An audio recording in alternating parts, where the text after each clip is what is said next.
This is my objects code topic. It also technically includes my DOM manipulation, JavaScript events, JSON, and local storage. So the user can go in here and they can fill this out right here. So I could say Glock 19 9mm. Let's say it's $650. It's black. Let's say it's not new, but it was purchased. And let's say it was purchased by Dwight Schrute. We can add that firearm. It auto focuses back at the top. We could say like SIG, X carry, 9mm, $700. Coyote Brown, new, was purchased. Say it was purchased by me.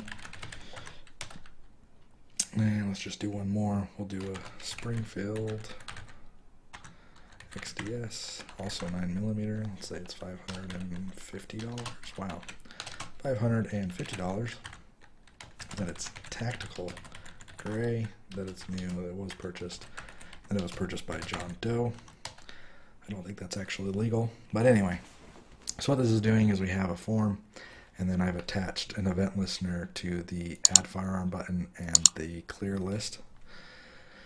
And so whenever a user adds their information, it will store all of that information as a new firearm into local storage.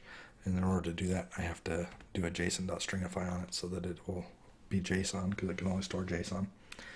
And then in order to get it back out, I obviously have to parse that. And then I have event listeners on both of these buttons. I think I already said that, but that's what's making those work.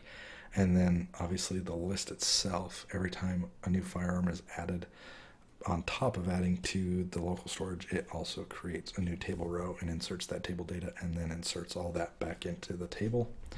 And then you can obviously clear the list when you're done. Let's go ahead and take a look at the code.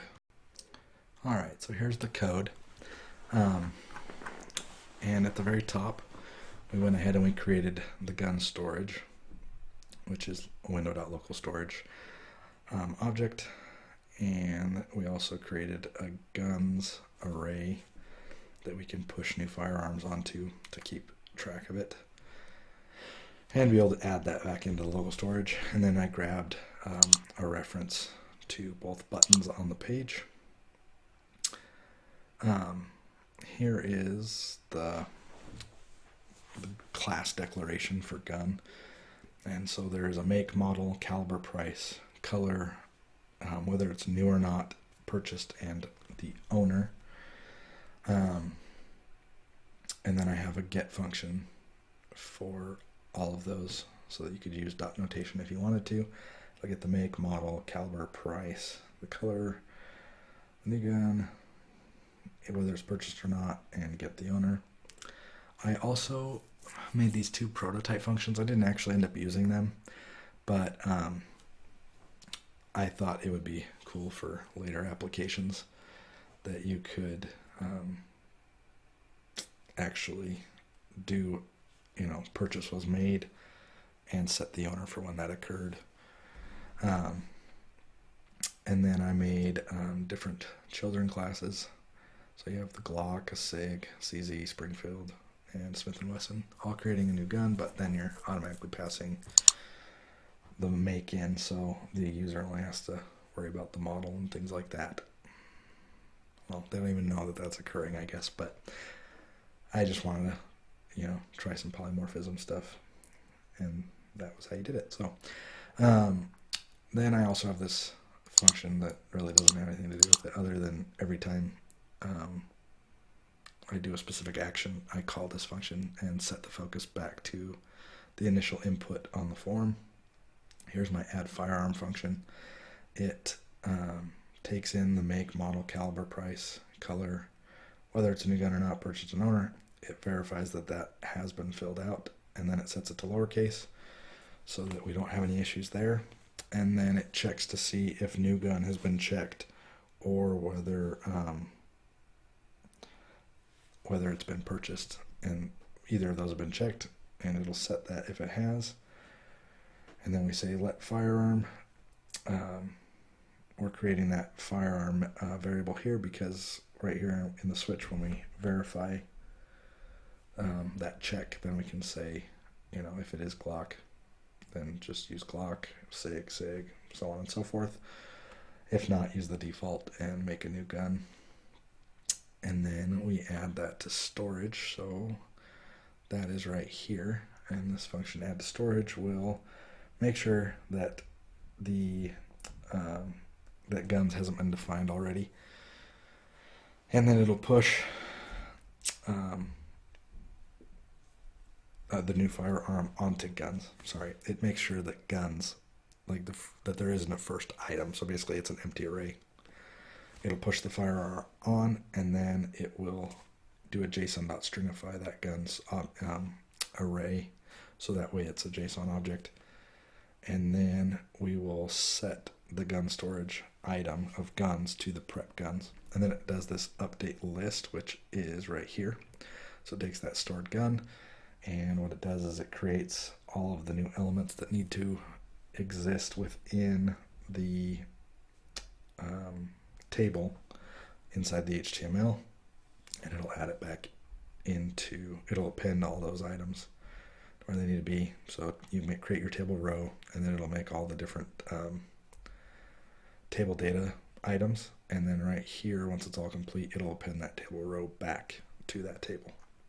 So that's what that does. And then if for whatever reason it already has been filled out, then it's going to grab the guns and parse it from gun storage, and it will set that back to update guns, and then it'll get the updated guns and push the firearm back onto that. And then once that occurs, it'll restringify it and set the guns item back to updated guns, and then do the same thing where it updates the firearm list. So that's what the add to storage does. Once that occurs, then it clears all the fields and does the focused on first input. I didn't mention that for the add firearm, but that's what it does after it adds to storage. Here's the clear fields that it called up there. Here's this read storage. So it will basically just go in, get all the guns, and update the list initially if it needs to be done. This only occurs if you were to save everything and reload it. You could hypothetically use read storage.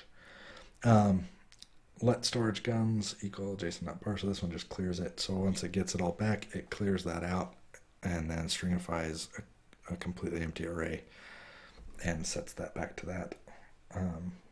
So that way you have a completely cleared storage. I already showed you update list. And then there's this remove items. So this just gets the table from the document, gets all the table rows, and then based on that count, I know that there's that many rows of length, and then I just do this loop over it and remove all those children elements, and then I clear the fields, clear the storage, and focus back on that first input. Here's my two event listeners on my buttons from above. And so I grab the event so that I can prevent the default behavior, although I'm pretty sure I ended up just using buttons in general, and I didn't do like an input type submit or button type submit or a reset. I just, because I did all that on my own. So that's the reason I prevented the defaults, just to make sure that none of that happened. Basically what it does though, on the add firearm button event listener is it will grab all the different values from the form and then, add them to the firearm, and then call the add firearm function to add that firearm to our local storage and to the list. And then the clear button does the same thing. It prevents the default, but then it just removes all the items. So that's the code for this one. So it does cover DOM manipulation, JavaScript events, JavaScript objects, JSON, and local storage.